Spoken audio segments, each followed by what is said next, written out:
Hello everyone, আসসালামু আলাইকুম। Welcome back to my channel. আজকের পর্বে তৈরি করে দেখাবো ইফতার স্পেশাল 4টি ভিন্ন ধরনের ইফতার রেসিপি। 4টি ভিন্ন ধরনের ইফতার রেসিপি পেয়ে যাবেন একই ভিডিওতে। খুব সহজে এবং খুবই মজার রেসিপিগুলো শেয়ার করছি। আশা করছি ভালো লাগবে। ভালো লাগলে অবশ্যই আমার চ্যানেলটিকে সাবস্ক্রাইব করে পাশে থাকা বেল আইকনটি প্রেস করে দিবেন। চলুন তাহলে দেখে নেই কীভাবে তৈরি করে নেব এই 4টি ভিন্ন স্বাদের ইফতার রেসিপি। এই পেঁয়াজুটি তৈরি করে 2 থেকে 3 ঘন্টা মুচমুচে এবং ক্রিস্পি থাকবে। খেতে হবে দুর্দান্ত, একদম দোকানের মতো। খুব সহজে এই ডাল পেঁয়াজু রেসিপিটি আজকে আমি আপনাদের সাথে শেয়ার করব। পেঁয়াজু তৈরি করার জন্য আমি এখানে 2 ধরনের ডাল ব্যবহার করছি। একটা দিয়েছি খেসারির ডাল, আর একটা হলো মসুরির ডাল। তো আপনারা চাইলে 2টা বা 3টা ডালও নিতে পারেন। তো এই ডালগুলোকে মিক্স করে আমি পানি দিয়ে 2 থেকে 3 বার ভালো করে ধুয়ে নেব। অবশ্যই কেনা ডালগুলো ভালো করে ধুয়ে তারপরে ভিজিয়ে রাখতে হবে। আমি এই ডালগুলোকে প্রায় 2 ঘন্টার জন্য পানি দিয়ে ভিজিয়ে রাখব। 2 ঘন্টা পর আমি ডালগুলোকে বেটে নিয়েছি। আমি ডালগুলো কিন্তু একবারে মিহি করে বেটে নিইনি, হালকা হালকা আস্তেও রেখেছি, মানে আধা বাটা করে নিয়েছি। এখানে 2 চামচ পরিমাণ আমি পেঁয়াজ কুচি দিয়ে দিলাম, হাফ চামচ দিয়ে দিলাম কাঁচামরিচ, আর দিয়ে দিব 1 চামচ পরিমাণ ধনেপাতা। আর এখানে দিয়ে দিব স্বাদ মতো লবণ, অর্থাৎ এখানে আমি হাফ চামচের মতো লবণ অ্যাড করে দিচ্ছি। আর দিয়ে দিব হাফ চামচেরও কম হলুদের গুঁড়ো এবং মরিচের গুঁড়ো। আর সাথে 1 চিমটি পরিমাণ দিয়ে দিচ্ছি জর্দার রং। আর এখানে আমি 2 চামচ পরিমাণ কর্নফ্লাওয়ার ব্যবহার করছি। আপনারা চাইলে কর্নফ্লাওয়ার বদলে চালের গুঁড়োটাও ব্যবহার করতে পারেন। অবশ্যই আতপ চালের গুঁড়ো নিতে হবে। আর বন্ডিংয়ের জন্য দিয়ে দিলাম 2 চামচ পরিমাণ বেসন। তো এইগুলো দিয়ে হাতের সাহায্যে ভালো করে মিক্স করে নেব। অবশ্যই সবগুলো উপকরণ যেন ভালো করে মিশে যায়, এইভাবে মিশিয়ে নিতে হবে। সবগুলো উপকরণ ভালো করে মেশানো হয়ে গেছে। এখন আমি পেঁয়াজুর শেপ দিয়ে নিচ্ছি। আমাদের দেশে পেঁয়াজু বেশিরভাগ গোলগলি তৈরি করা হয়, তো এইভাবেই তৈরি করে নিলাম। আর একটা হাঁড়িতে আমি তেল দিয়ে গরম হতে রেখে দিয়েছিলাম। এখন প্রত্যেকটি পেঁয়াজু আমি এই গরম তেলে দিয়ে দিব। পেঁয়াজু ক্রিস্পি করার জন্য আর দীর্ঘ সময় ক্রিস্পি থাকার জন্য অবশ্যই এই ডাল পেঁয়াজুটা মিডিয়াম আঁচে ভাজতে হবে, হাই ফ্লেমে ভাজা যাবে না। তো লো টু মিডিয়াম আঁচে আমি এই পেঁয়াজগুলো উল্টিয়ে পাল্টিয়ে কিছুক্ষণ সময় নিয়ে ভেজে নেব। এই পেঁয়াজগুলো দীর্ঘক্ষণ ক্রিস্পি থাকার জন্য অবশ্যই চালের গুঁড়ো, অর্থাৎ আতপ চালের গুঁড়ো ব্যবহার করতে হবে, কিংবা কর্নফ্লাওয়ার ব্যবহার করলেও হবে। তো উল্টিয়ে পাল্টিয়ে এই পেঁয়াজগুলোকে আমি লাল লাল করে ভেজে নিচ্ছি। অবশ্যই দেখতে পাচ্ছেন পেঁয়াজগুলো কিন্তু অনেকটাই কালার চেঞ্জ হয়ে এসেছে। এই পর্যায়ে পেঁয়াজগুলো ভাজা হয়ে গেছে। এখন আমি একটা চামচের সাহায্যে সবগুলো পেঁয়াজু নামিয়ে নেব। অবশ্যই দেখতে পাচ্ছেন পেঁয়াজগুলোর কালার কিন্তু দুর্দান্ত হয়েছে, আর এই পেঁয়াজগুলো খুবই ক্রিস্পি হয়েছে। এইভাবে আমি সবগুলো পেঁয়াজু নামিয়ে নিচ্ছি এবং সবগুলো পেঁয়াজু এইভাবেই আমি ভেজে নিয়েছি। একটা প্লেটে আমি নামিয়ে দেখিয়ে দিচ্ছি পেঁয়াজুগুলো কতটা ক্রিস্পি। আমি একটা পেঁয়াজু আপনাদের সামনে ভেঙে দেখিয়ে দিচ্ছি পেঁয়াজুটা কতটা ক্রিস্পি এবং মুচমুচে। তো ঘরে স্বাস্থ্যসম্মতভাবে অল্প সময়ে এই পেঁয়াজু তৈরি করে নেওয়া যায়। খেতে হবে একদম দোকানের মতো। এখন তৈরি করে দেখাবো আলুর চপ। আলুর চপ যদি এইভাবে তৈরি করেন, দেখা যায় অনেকক্ষণ পর্যন্ত মুচমুচে থাকবে। চলুন তাহলে দেখে নিই কীভাবে তৈরি করে নেব। প্রথমে আমি শুকনো উপকরণ 1 কাপ পরিমাণ বেসন এখানে নিয়ে নিলাম। আর এখানে 1/3 কাপেরও অর্ধেক পরিমাণ আমি নিয়ে নিচ্ছি আতপ চালের গুঁড়ো। এখানে দিয়ে দিব স্বাদ মতো লবণ, হাফ চামচেরও কম মরিচের গুঁড়ো, আরও দিয়ে দিব হাফ চামচেরও কম হলুদের গুঁড়ো। আর এখানে দিয়ে দিব 1 চিমটি পরিমাণ জর্দার রং, আর দিয়ে দিব হাফ চামচেরও কম বেকিং পাউডার। এই শুকনো উপকরণ আমি মিক্স করে নিচ্ছি। আরও এখানে দিয়ে দিব জিরার গুঁড়ো হাফ চামচেরও কম, আর 1 চিমটি দিয়ে দিচ্ছি হলো ধনিয়ার গুঁড়ো। তো এখানে আমি অল্প অল্প সব উপকরণ মিক্স করে নিলাম। আর এখানে 1 কাপ পরিমাণ পানি নিয়েছি। আমি 1 কাপ পরিমাণ পানি একসাথে দিব না, অল্প অল্প করে দিয়ে ব্যাটার তৈরি করে নেব। দেখা যায় একসাথে দিলে বেসনটা দলা দলা হয়ে থাকে। তো অল্প অল্প করে হ্যান্ড উইক্সের সাহায্যে আমি মিশিয়ে নিচ্ছি। আপনারা চাইলে হাতের সাহায্যে ভালো করে মিক্স করে নিতে পারেন। তো এইভাবে অল্প অল্প করে পানি দিয়ে আমি বেসনটাকে রেডি করে নিচ্ছি। এই 1 কাপ পরিমাণ বেসনে প্রায় 1.5 কাপ পরিমাণ আমার পানি লেগে গেছে। আপনাদের কম বেশিও লাগতে পারে। এখানে তো শুকনো আতপ চালের গুঁড়ো অ্যাড করেছি। শুকনো আতপ চালের গুঁড়ো অ্যাড করার কারণে এই আলুর চপগুলো মুচমুচে হবে। অবশ্যই আতপ চালের গুঁড়ো ব্যবহার করতে হবে। এই পর্যায়ে বেসনের মিক্সচারটা রেডি হয়ে গেছে। অবশ্যই দেখতে পাচ্ছেন হাতে যখন বেসনটা লাগিয়েছি, বেসনটা হাতের সাথে লেগেছিল আর বাদবাকিগুলো নিচে পড়ে গিয়েছে। আর এখানে আমি দিয়ে দিচ্ছি রান্নার তেল 1 চামচ পরিমাণ। অবশ্যই রান্নার তেল ব্যবহার করার চেষ্টা করবেন, তাহলে আলুর চপগুলো খুবই মসৃণ আর দীর্ঘ সময় ক্রিস্পি থাকবে। তো এই তেলটা ব্যবহার করলে খুবই ভালো হয়। চেষ্টা করবেন এই তেলটা ব্যবহার করতে। তেলটা দিয়ে আমি মিক্স করে বেসনটা তৈরি করে নিলাম। আর এখানে আমি 2টা সিদ্ধ করা আলু নিয়ে নিয়েছি। তো সিদ্ধ করার জন্য আমি আলুটাকে মাঝখান থেকে কেটে দিয়ে দিয়েছিলাম। এখন একটা চামচের সাহায্যে আমি ম্যাশ করে নিচ্ছি। অবশ্যই দেখতে পাচ্ছেন ভালো করে ম্যাশ করে নিতে হবে। তো এই পর্যায়ে কিন্তু ম্যাশ করা হয়ে গেছে। এই পর্যায়ে আমি অ্যাড করে দিচ্ছি পেঁয়াজের বেরেস্তা। আপনারা চাইলে কাঁচা পেঁয়াজটাও ব্যবহার করতে পারেন। আর এখানে দিয়ে দিচ্ছি ধনেপাতা। কিন্তু পেঁয়াজের বেরেস্তাটা দিলে খেতে ভালো লাগে। স্বাদ মতো দিয়ে দিলাম লবণ। আর স্বাদ বাড়ানোর জন্য আমি এখানে দিয়ে দিচ্ছি ম্যাগি মশলা। আপনারা চাইলে স্কিপ করতে পারেন। আর এখানে একটা শুকনো মরিচ আমি এখানে ক্রাশ করে দিয়ে দিব। আপনারা চাইলে কাঁচামরিচটাও ব্যবহার করতে পারেন। তো এই উপকরণগুলো আমি ভালো করে আলুর সাথে ম্যাশ করে মিশিয়ে নেব। আর এই আলুগুলোকে আমি চপ তৈরি করে নেব। আপনারা যেই কোনো শেপ দিয়ে চপ তৈরি করে নিতে পারেন। আমি গোল গোল করে চপ তৈরি করে নিচ্ছি। অবশ্যই দেখতে পাচ্ছেন সবগুলো চপ এভাবেই আমি তৈরি করে নিয়েছি।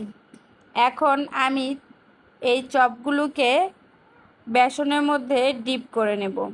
এখানে আমি ব্যবহার করছি একটা কাঁটা চামচ। আপনারা চাইলে হাতের সাহায্যেও তৈরি করে নিতে পারেন। তো এইভাবে একটা কাঁটা চামচের মধ্যে ডিপ করে আমি গরম তেলের মধ্যে সবগুলো চপ একে একে দিয়ে দিব। প্রত্যেকটা চপ দিয়ে 2-1 মিনিটের মধ্যে উল্টিয়ে পাল্টিয়ে এই চপগুলোকে ভালো করে ভেজে নেব। তো এই চপগুলো আমি কয়েকবারই নাড়াচাড়া দিয়ে উল্টিয়ে পাল্টিয়ে ভালো করে ভেজে নিয়েছি। অবশ্যই দেখতে পাচ্ছেন চপগুলি কিন্তু ফুলে ডাবল হয়ে গেছে। তো এইভাবে চপগুলো ভেজে নিতে হবে।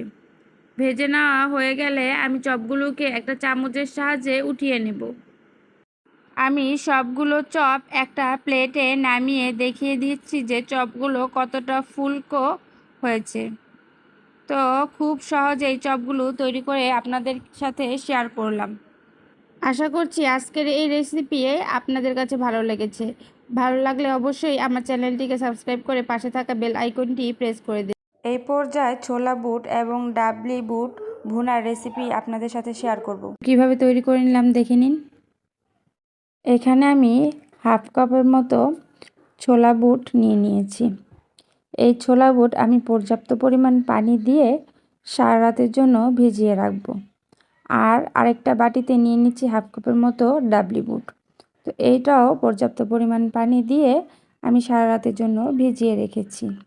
এখন এই ছোলা বুট এবং ডাবলি বুট আমি ভালো করে ধুয়ে সিদ্ধ করে নিয়েছি। অবশ্যই দেখতে পাচ্ছেন ছোলা বুট কিন্তু নরম হয়ে গেছে আর ডাবলিগুলো সেদ্ধ করে নিয়েছি। এখন একটা কড়াইতে আমি 2 টেবিল চামচ রান্নার তেল দিয়ে দিলাম। আর এখানে দিয়ে দিলাম একটা পেঁয়াজ কুচি। আমি পেঁয়াজ কুচি দিয়ে নাড়াচাড়া দিয়ে নেব। এই পেঁয়াজগুলিকে বেশি একটা ভাজবো না, একটু নরম হয়ে আসা পর্যন্ত ভেজে নেব।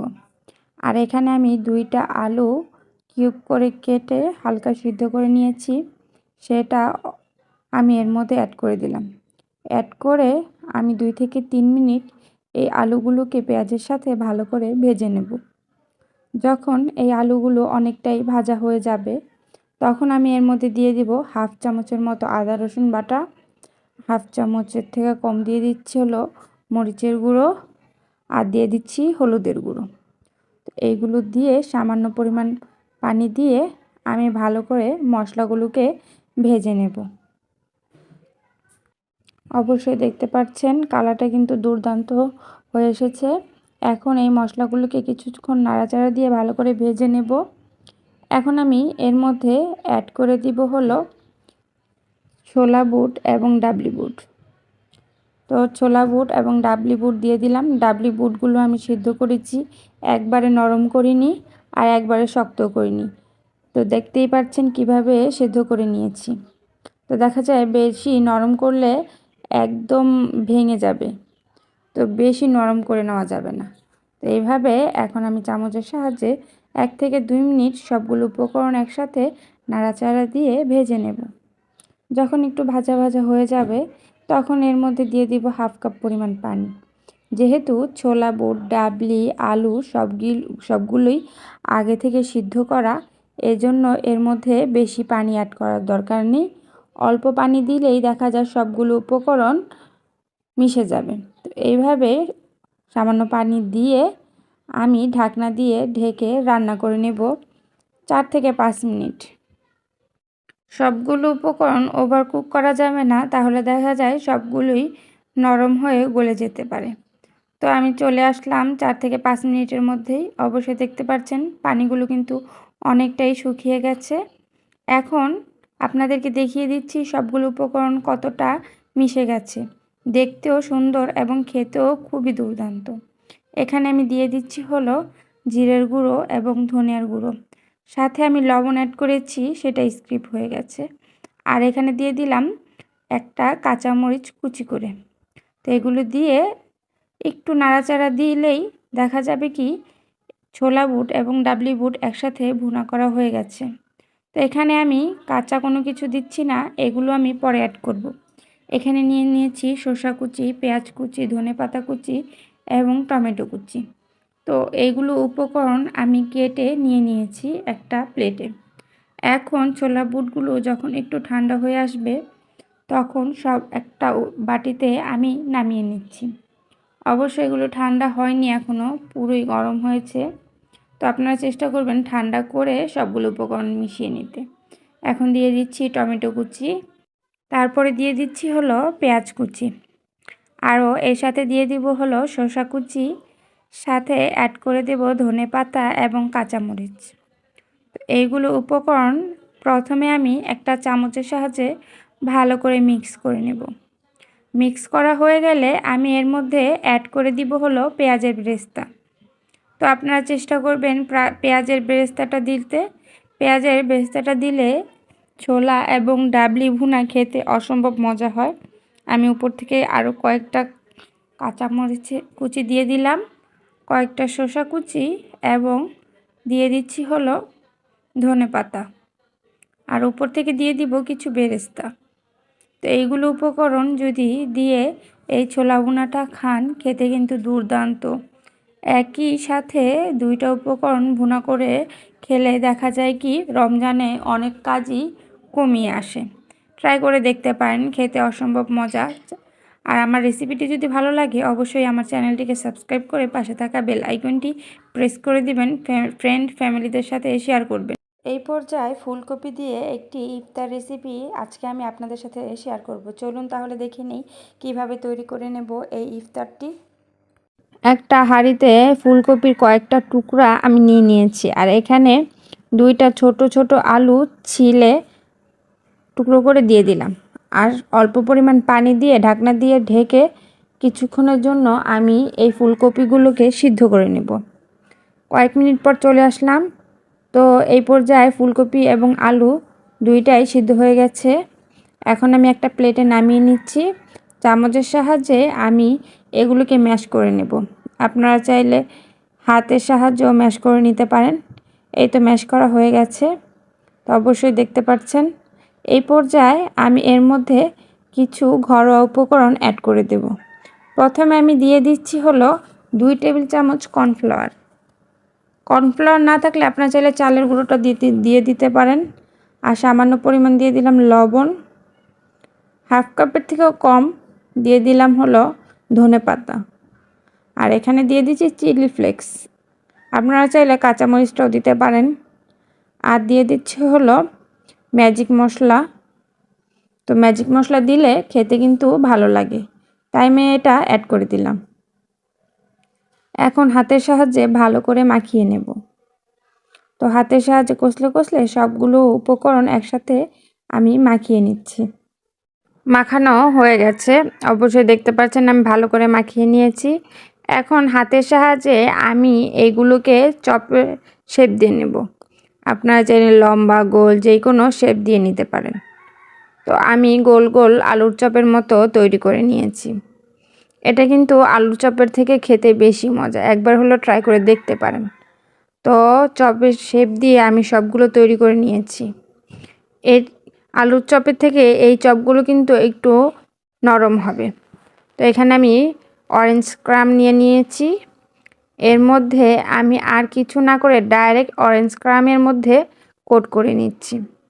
এই চপগুলো একটু পাতলা হবে ফুলকপি দেওয়ার কারণে। আমরা যখন আলুর চপ বানাই সেটা কিন্তু একটু শক্ত হয়, কিন্তু এটা এতটা শক্ত হবে না, একটু নরম হবে। সেজন্য আমি ডাইরেক্ট অরেঞ্জ ক্রামের সাথে কোট করে নেব। এইভাবে আমি সবগুলো চপকে কোট করে নিয়েছি। তো কোট করে নেওয়া হয়ে গেছে। এখন একটা হাঁড়িতে আমি তেল গরম হতে রেখে দিয়েছিলাম। তেলটা মিডিয়াম গরম হয়ে গেলে আমি সবগুলো চপ দিয়ে দিব। মিডিয়াম টু লো আঁচে এই চপগুলোকে ভালো করে ভেজে নিতে হবে। একে একে সবগুলো নাস্তা আমি দিয়ে দিলাম। এখন চামচের সাহায্যে এই নাস্তাগুলোকে নাড়াচাড়া দিয়ে ভেজে নিতে হবে। তাড়াহুড়া করা যাবে না, মিডিয়াম টু লো আঁচে ভেজে নিতে হবে। খুব সহজে এবং ঘরোয়া উপকরণে এই নাস্তাগুলো তৈরি করে নেওয়া যায় খুব অল্প সময়। চাইলে ট্রাই করে দেখতে পারেন, খেতে কিন্তু খুবই মজা। একবার হলো ট্রাই করে দেখতে পারেন। আশা করছি এই রেসিপিটি আপনাদের একটু হলেও ভালো লেগেছে। ভালো লাগলে অবশ্যই আমার চ্যানেলটিকে লাইক, শেয়ার অ্যান্ড সাবস্ক্রাইব করে দিবেন। এখন এই ইফতারগুলো আমি একটি প্লেটে নামিয়ে দেখিয়ে দিচ্ছি। খুবই দুর্দান্ত, চাইলে মাঝে মাঝে ইফতারে ট্রাই করে দেখতে পারেন, খেতে হবে মজা। আজকের রেসিপিটি কেমন হয়েছে অবশ্যই কমেন্টে জানাবেন এবং লাইক, শেয়ার, সাবস্ক্রাইব করে দেবেন। আল্লাহ হাফেজ।